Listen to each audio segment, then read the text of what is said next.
Hello, my name's Tom Stapledon, and I've got another talk for you on behalf of the Friends of Williamson's Tunnels.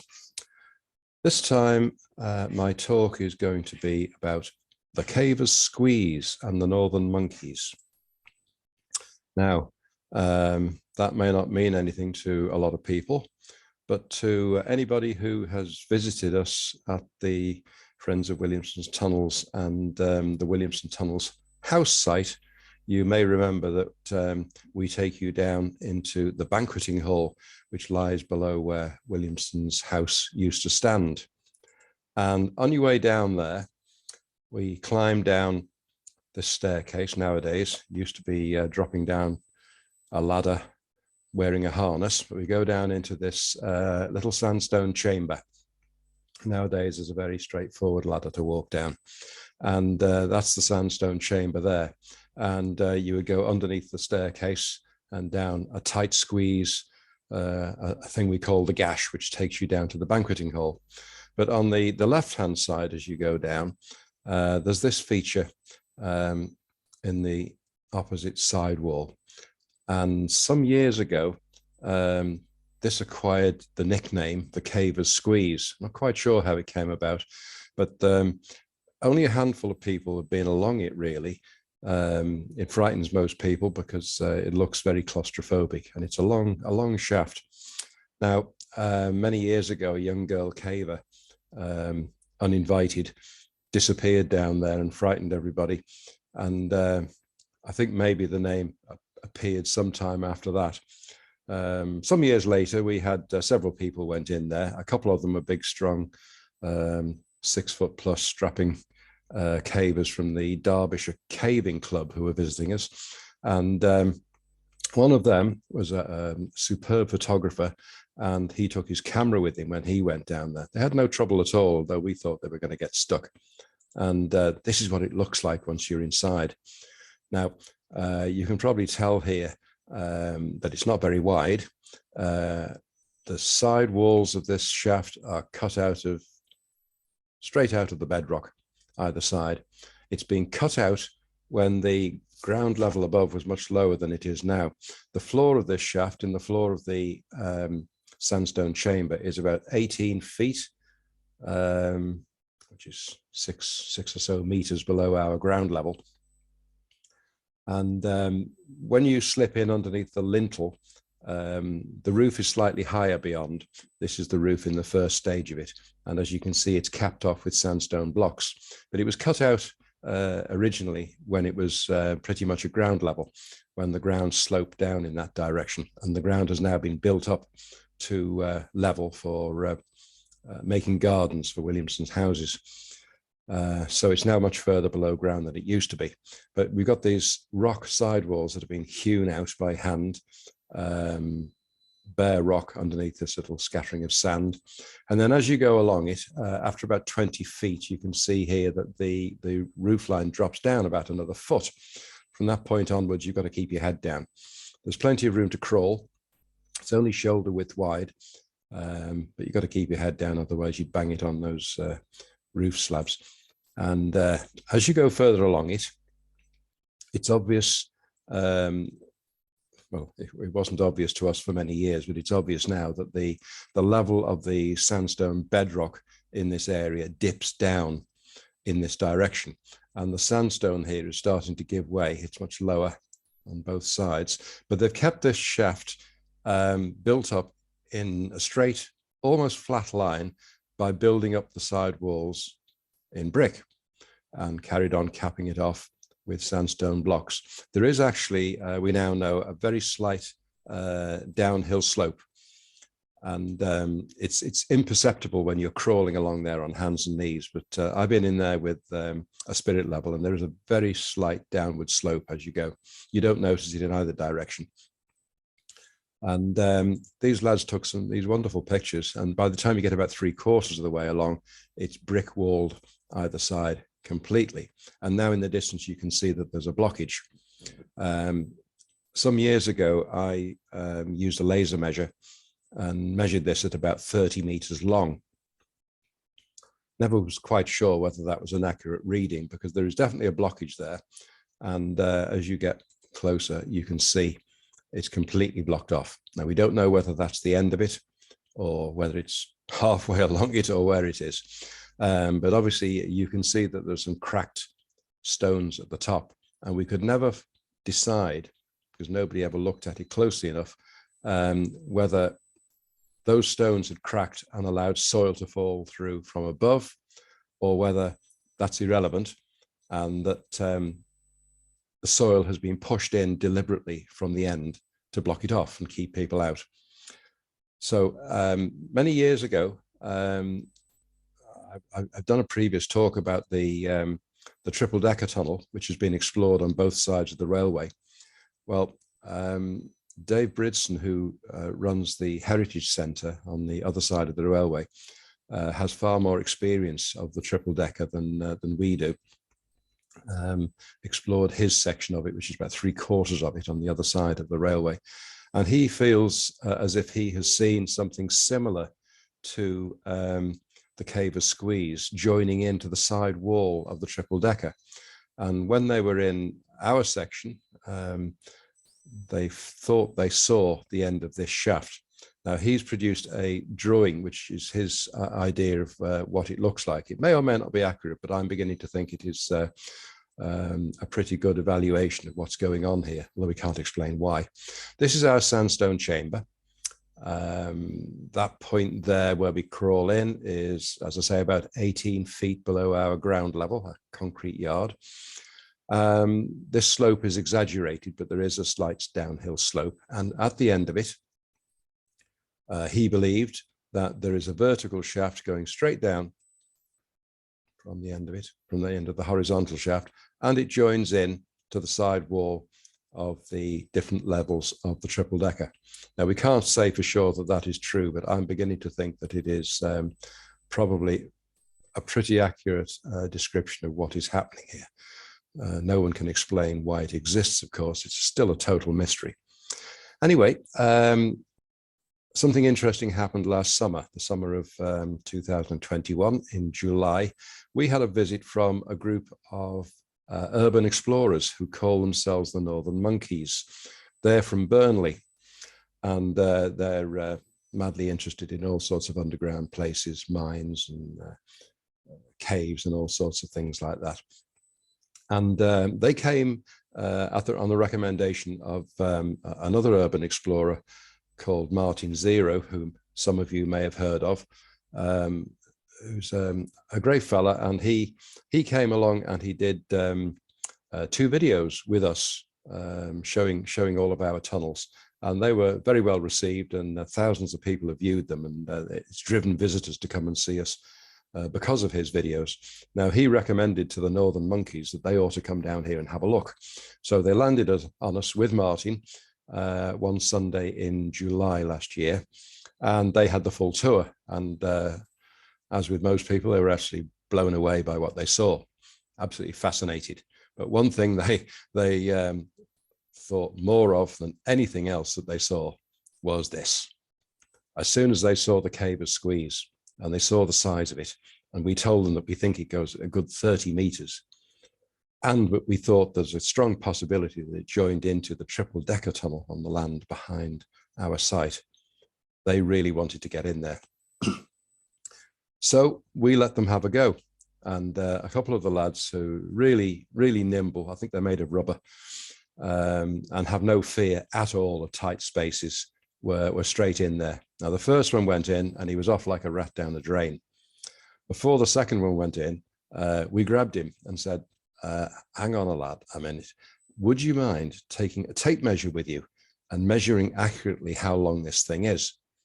So he said yes. And he thought the easiest way was to tie the end of the tape measure around his ankle. And off he went, crawling down after his mate. And when he got there, both of them as far as they could go, he had terrible trouble reaching back. As you can imagine, by the time you get to the far end, it's also getting narrower. By the time you get to the very end where the blockage is, they found they had to turn their bodies sideways to keep going, because although it's shoulder width for most people, as you enter it, it does become narrower towards the far end. And they really had to turn their bodies sideways. And by the time he got to as far as he could go, he had terrible trouble leaning back to try and undo the tape measure from his ankle. But he managed to do it, and he passed it forwards to his mate who was at the front, who measured the distance accurately from the spoil heap that was preventing them going any further. There they are, off in the distance. They soon disappear. And another thing that disappears is the sound. You've only got to be in there a few yards away, and the sound is so deadened you can barely hear somebody speaking a few yards further on. So it's quite difficult communicating between the people in the sandstone chamber, and these lads way off 20, 30 meters away. This is a photo of the near end, I think, because it's still sandstone bedrock walls here, hasn't turned. So it's somewhere in the first half. Anyway, that's what it looks like at the end, a very definite blockage. There's no getting past that. So they evaluated it, and they said that they thought they saw a little bit of a hole through the blockage and that there was some space beyond it. And they were dead keen to have a go at clearing it out. So we'd come to the end of the day, and they persuaded us that it would be possible to try and move some of that blockage out. We couldn't think how they do it. There's so little space just to be there, never mind taking tools or moving material out. But they came back the following Sunday, and they got stuck in there straight away. They took nothing more than one of our plastic buckets and a few small tools, you know, a chipping hammer and a couple of trowels, and they started moving the blockage. And they got some bricks out and they got some soil out, because each time the fella at the front managed to fill a bucket, he had to somehow maneuver it between his legs or over his shoulders to the fella who's right behind him, who then had to crawl out 31 meters backwards, which is no joke at all. You can't see where you're going. You just keep on plodding. Quite hard on the knees as well. But, some of them had knee pads on, which is slightly helpful. And they cleared quite a lot of this blockage. Of course, you couldn't just pull the stuff out and leave it there. It had to come out, otherwise they wouldn't be able to move themselves. And they were still quite convinced that the cracked stones above were not a problem, and they weren't actually unsafe. So that was good news. I don't know whether I would have been quite so certain about that, but they seem to be quite happy. Here's a bucket full of spoil coming out. And I can tell you, it is a long crawl, even if you're not carrying anything. I've been in there in about 3/4 of the way with my phone camera in one hand, and crawling on 2 knees and one hand is not easy. Dragging a bucket full of spoil and going backwards is even worse. Anyway, they got to the end and they got most of this blockage removed. And that was probably the end of the second Sunday. So what they saw once they cleared that blockage was rather interesting. Now, the side walls of the actual shaft are definitely properly built in brick by the time you reach the far end, from bottom to top, with the stone slabs across. But what they saw after clearing the little blockage, they could go another meter. So we're now 31 meters or 32 meters on from the start. They saw what appeared to be stacked up bricks, but loosely piled up on both sides. This is a still from a piece of GoPro video footage that they took. So these are not properly cemented brick walls, this bit here. They're just piled up bricks with concrete above. And this concrete looks as if it's been put in there deliberately to block the hole. Now, they were fairly certain that this was not poured concrete. This concrete appeared to be a slab which had a dimpled pattern on the underside, which tells us that it's a paving slab. So it's been put there deliberately on piles of bricks to cover the hole. And hopefully this is where the shaft turns vertically and goes straight downwards to join into the triple decker. So On the third Sunday, when they came back, the idea was to try and locate this spot. So in the meantime, we now knew exactly how long it was, and we could take our measurements and work out where this shaft should come out. Now, behind our fence at the back of the Williamson house site, there's the steep bank up there, dropping down to this lower level, which has been concreted by the landowner many years ago, because he was wanting to site some storage containers on here. And we worked out that the shaft at 32 meters long should come out somewhere here. So the start of the third Sunday with the Northern Monkeys was trying to locate the exact spot. So we had one of their members down below at the end of the shaft, tapping and tapping and tapping with a chipping hammer at this slab of concrete. And those of us down below were trying to hear where the noise was coming from. And we got it wrong to start with, but it appeared that the sound was coming from about here. So we started breaking up the concrete, then realized we were a bit out, broke up a bit more concrete, still weren't quite there, broke up a bit more concrete, and eventually we found this is where he was. So we broke out quite a large area of concrete, bigger than we really needed to find the actual spot. And we dug down from there and we found that slab. Absolutely brilliant. And at that point, he took a cordless drill down with him and he drilled a hole up through the slab and confirmed, the hole came out of the top, confirmed we were in the right spot. Brilliant. So a little bit more digging and we were down to the top of this concrete paving slab, and then up it comes. Had to break it up into several pieces and it's come out. And you can now just about see the end of the caver's squeeze shaft where it comes out. And that's it in the hole. Looks a bit damaged there, but that is the end of it. And these rows of bricks either side had the concrete slab across the top. Unfortunately, there's this steel bar embedded in the concrete, which is right in the worst possible spot, and made life very difficult for us. So that was brilliant. The Northern Monkeys have done a great job for us in locating this thing, helping us to dig our way down to it and actually find where the end comes out. We now believe there is a shaft which should go vertically straight down there. And we did some prodding around in the weeks after this, and eventually the steel rod went through quite nicely in one spot. And then the hole just opened out a bit by itself without us doing anything. This is me standing with my back to the end of the shaft. Not very much room to stand in here, and it's about 6 feet below the concrete floor, so not an easy place to be. But we opened that hole up a little bit and just managed to get a GoPro camera with a light attached, taped onto the end of a wooden pole through this hole and look around down below. And we had a space about 4 feet deep, I would say, just a little square shaft, which is the top of the vertical shaft going down. Wasn't easy to confirm at first. It looked a little bit as if it could be made from bricks, but as you can see, it is actually sandstone bedrock. It has been cut out of the bedrock and it goes straight down.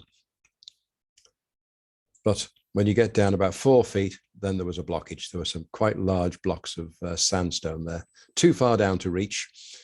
We haven't been able to make them go down any further, but we keep trying. We will be back and we will keep attempting to get down further, but it will be a question of trying to make those blocks of stone fall lower down if possible. That's, as I say, quite a small hole to pass the camera and the light through, but we did it. And this is the lads. On their last day, I think it is, the two lads left and right are the ones that did the crawling down the hole and clearing all that material out. The other two are part of the support team. So just to look at what's going on the ground, this is an aerial view looking down on that area of concrete. Our fence, the back of the Williamson house site, is there. This is the steep bank going down to that concrete wall. And then the lower level concrete floor here is where the triple-decker tunnel lies. And that yellow object there is a cover that we put over the hole we made. So the triple-decker entrance point, because we have been into it in 2003 briefly, is somewhere there, and it runs along here. It would have run right through where the railway cutting is, and about 3/4 of it is on the other side of the railway under the old stable yard at the Heritage Centre site. And this one shows another view of it.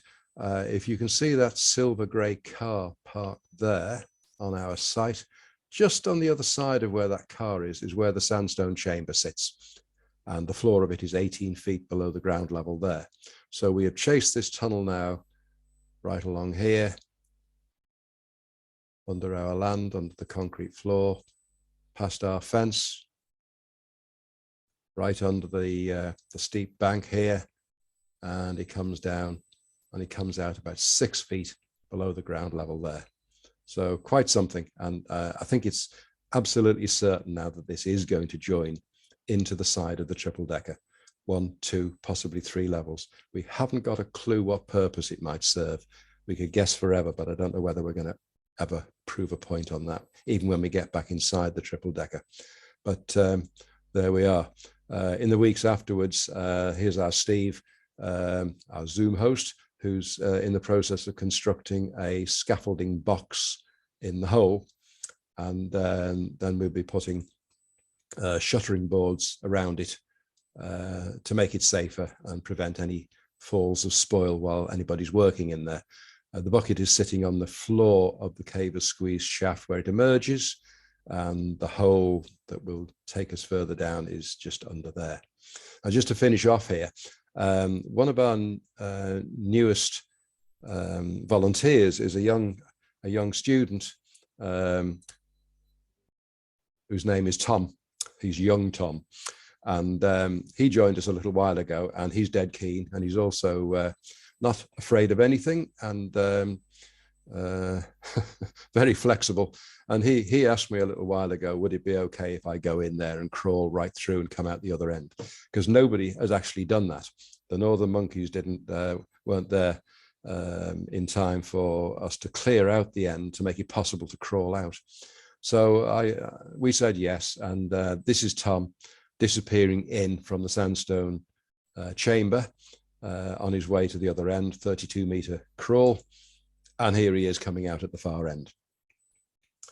A little bit tight at this end, but he managed to get out, and he's not making a phone call there. He's using the light on his phone to light his way. He's got a torch as well in the other hand, but it was good to have two just in case light failed.